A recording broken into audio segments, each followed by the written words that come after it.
everybody, Ruthie Renee with Quantum Field Trips, and here we are, day 14, letting go.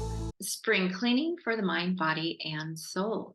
Today we are going to dive into the work. This is a technique that I call the triggers into truth. Before I show you how to do that technique, I want to show you a model that you're going to use in every single let go technique or method. And these might even apply to some that you already find you do. So I'm going to just share my screen and go through this model pretty quickly. You can pause and go back if you need to hear it slower. All right, here we are with the very first step. It's exposure. We want to expose the lies. And so this is the awareness piece that we talked about in the 4 A's. This is the part where we're just going to dump and purge. So we're going to get out all of the things, all of the thoughts attached to whatever trigger, whatever pain, whatever is going on that you want to let go of. So this is the part where it is okay to, and we want to actually validate what you're feeling. Have you ever been taught something similar to, if you have blank belief, something like, I feel terrible, just flip it around and turn it to the positive or the opposite. And so the opposite of I feel terrible is I feel amazing. And so you say it and you feel like, that's BS. I'm lying. It doesn't feel good. It doesn't feel good because you're lying. You don't feel that way in the moment, and liars are bad, and we don't want to be bad. And so therefore it doesn't feel good to just flip immediately to something that you want to feel, even though you want to feel it. So this is the part where we're going to validate all of the pain that you are feeling right now in the moment. Kind of like when we were tapping in that tapping video, it's okay to expose and name and feel all the ugliness, all the pain. So this is where we just dump everything, whether it's on paper or verbally, whatever it is, you're going to get out the pain, the anger, the blame, the shame, the hurt, the lies, the programs that you have that you want to get rid of, the toxicity.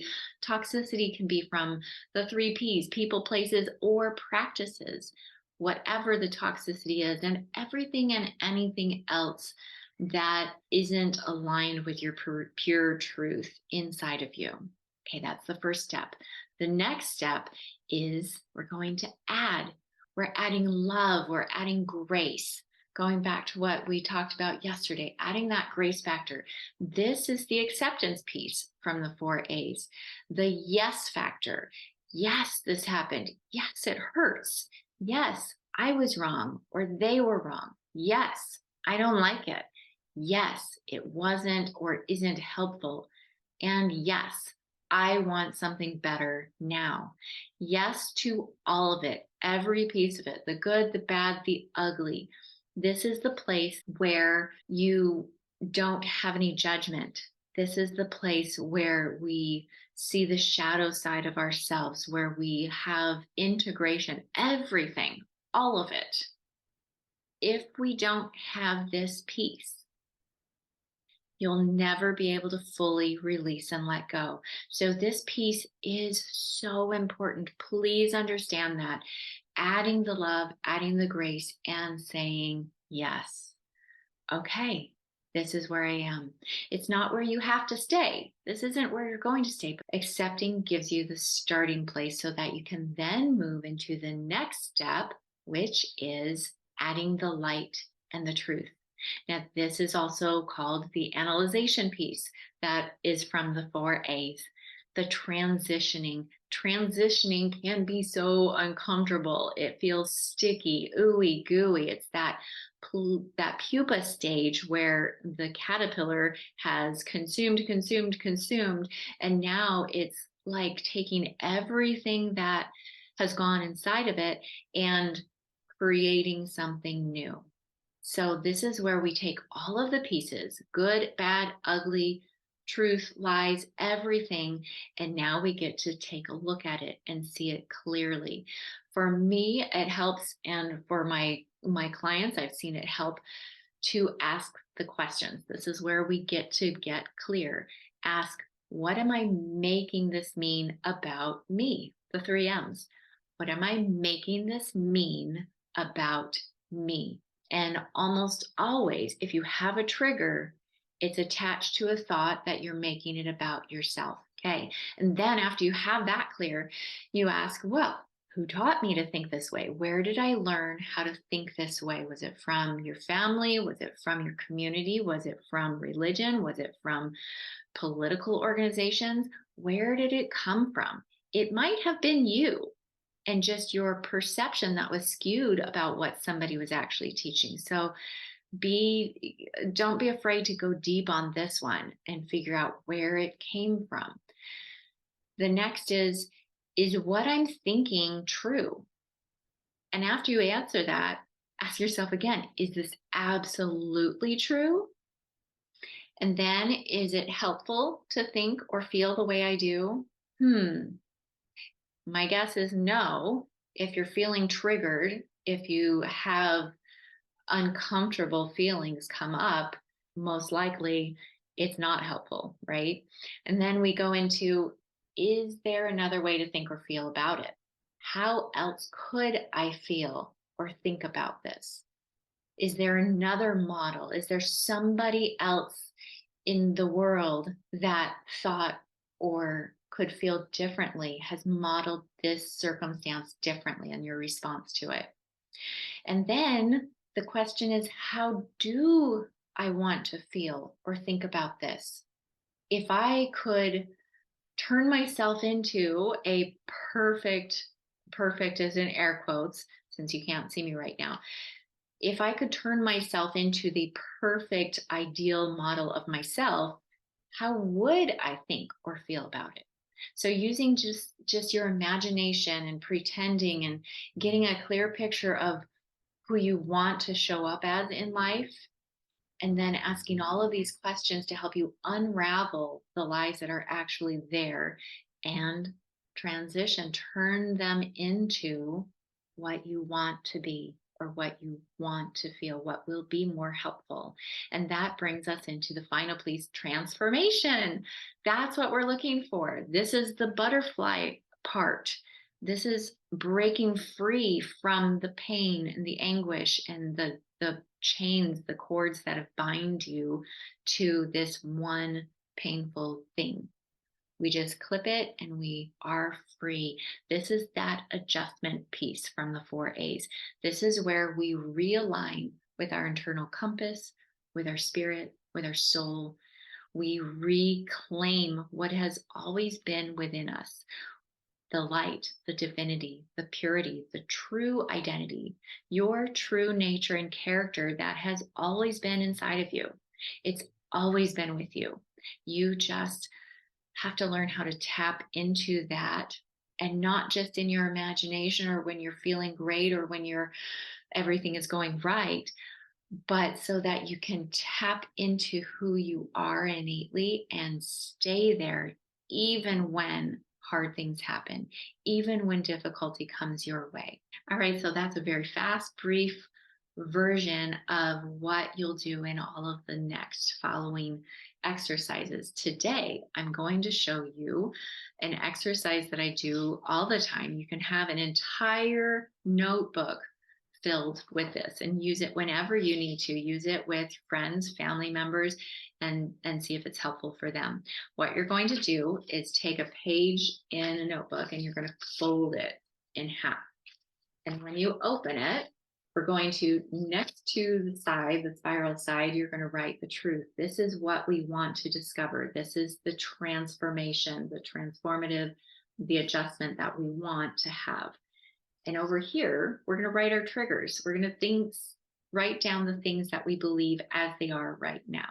So these are the lies, but we're going to just label them triggers, and we're going to turn them into truth so that we are free from them. All right, so I'm going to share a personal story that I just broke free and transformed from this week. And this has been ongoing for A couple of months because, yeah, it's been that long since I decided to take the time to actually do the process. Sometimes we get ahead of ourselves when we do the work and we're like, we're fine. And turns out we're not. How do we know we're not? Because we're still triggered. So, for my personal story and my personal trigger, I had an experience where I was in a Christian women's group and I was interviewed and shared something very simple. And it was received really well by many people. And they felt they were touched. It was beautiful. It was Christmas time. It was a meditation about baby Jesus. And I felt good about it. I felt great. And I shared from the heart and I prayed about it before I shared and it felt good to me. And so I was shocked, a little bit blindsided when a few days later they let me know that they were taking down the meditation and that there were some people offended, which ended up being really one person that couldn't get past the fact that I used hypnosis. And in the moment, I didn't have a problem with it. Besides the shock factor and oh my gosh, did I say something wrong? What did I do? Once I rewatched it and knew that, all right, I didn't do anything wrong. It's just their perception of me and my work. I was able to, in the moment, let it go, I thought, and give grace and understanding because I didn't understand myself when I first looked at hypnosis and the process and all the ins and outs. So, of course, she just didn't understand, and that's fine. However, I was still triggered, and I know that because even though it was resolved, when I saw this person, I would get more irritated. In fact, it got to the point where I actually would see this person and start picking out physical flaws. The more I saw her, the more amplified her features became, and to me looked like a clown. And I didn't like the feeling.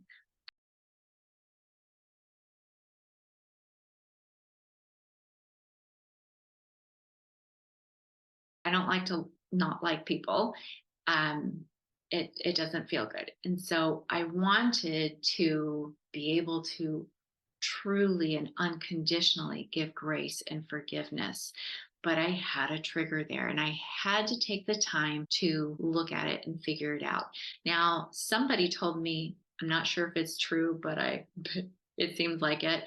When something happens, in the moment, you have 90 seconds to feel the emotion, let it flow through you and out of you.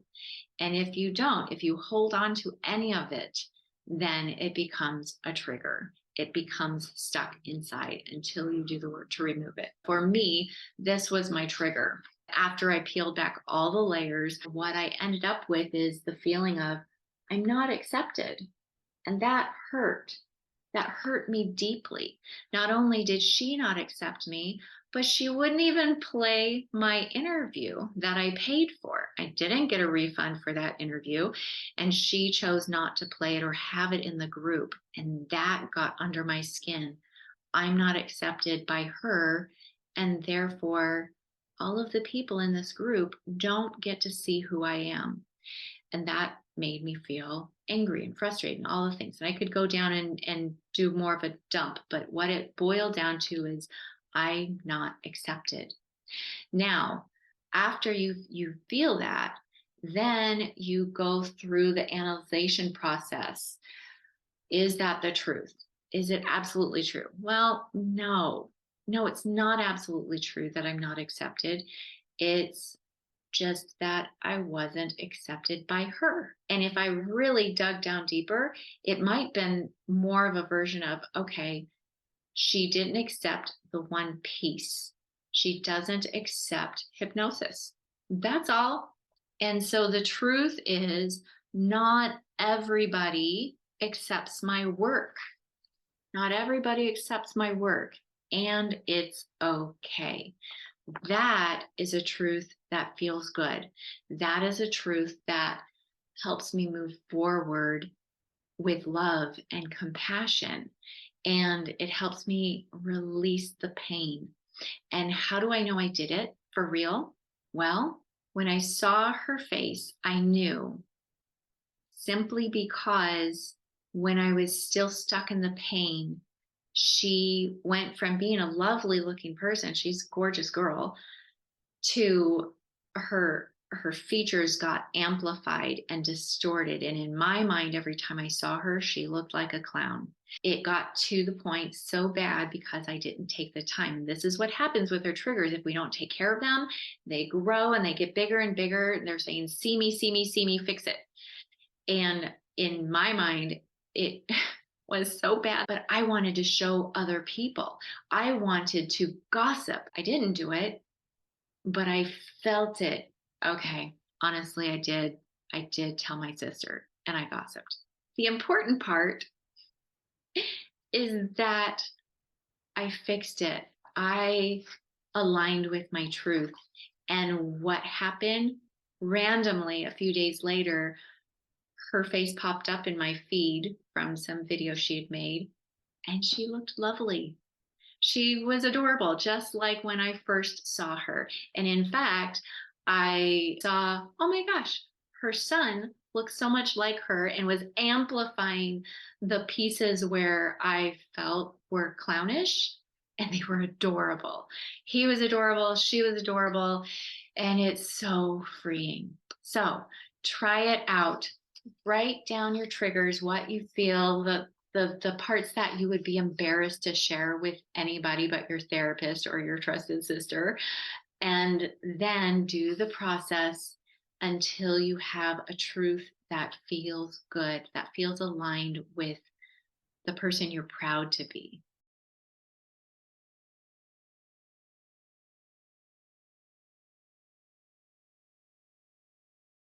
Okay, so try it out. If you get stuck, because a lot of times we do when we're first moving through it, just post something in the comments. Say, this is my trigger and I'm not sure how to see it clearly. And I will look at every single one, I promise you, and we'll help work through it together. All right, this is what we have for you today. Come back tomorrow and see what other tool I have to help you release and let go. Have a great day, everyone.